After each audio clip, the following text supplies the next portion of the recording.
Hey, what's up guys, welcome back to another video. I'm here to give my quick review and observation of the Austrian Grand Prix feature race qualifying, and without any further ado, let's get right into the video guys. I mean, the delta gap in general was a lot closer this session, which made things super interesting. Though Max's lap time in Q2 and Q3 pretty much made pole position untouchable, everyone behind Max was just super close on delta.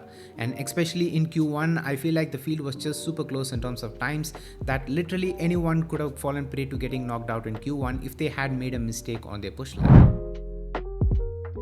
Max set a blistering lap time in Q2 and Q3. I mean, in Q1, things were pretty normal. He was exactly where we expected for him to be. But something between Q1 and Q2 just seemed to have clicked, that Max set a blistering lap time that reminded us a lot of 2023. I mean, 4/10 clear of P2.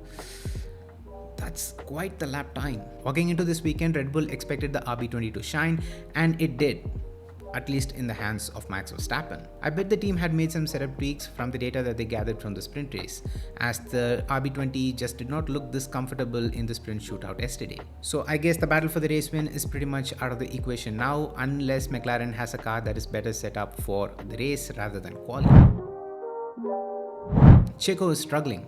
I mean, I don't know what else to say. I've been saying this for a very long time, and being nearly 5/10 of your teammate is quite the margin. And when that margin is literally costing you a handful of points, the team really has to reconsider their decision, or Perez has to step up. P5 would have looked much better, but the thing is that Perez is consistently playing catch up to all his rivals being in that Red Bull. And the thing is that he's not even in the mix, but he's playing as the rear gunner to all these guys, and he gets left in the dust pretty much on his own in the race. So I don't know what to make out of it.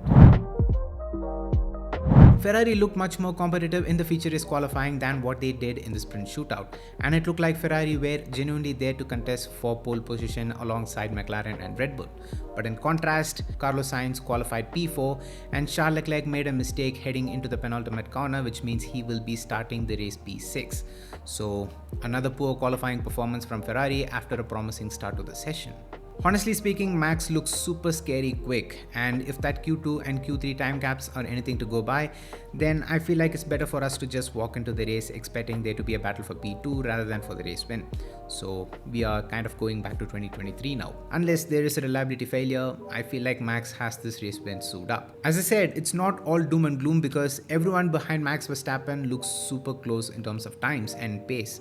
So I feel like there could be a genuine contention for P2 in the race tomorrow between Mercedes, McLaren, Ferrari, and even Checo. So we can expect these drivers to shuffle positions and battle to improve on their starting position, which I hope will keep the race interesting tomorrow. So yes guys, these are my thoughts and opinion on the Austrian Grand Prix feature race qualifying, and I hope you all enjoyed. If you did, make sure to hit the like button. Let me know down in the comments on what were your thoughts on the session and what you expect out of the race tomorrow. Leave it down in the comments.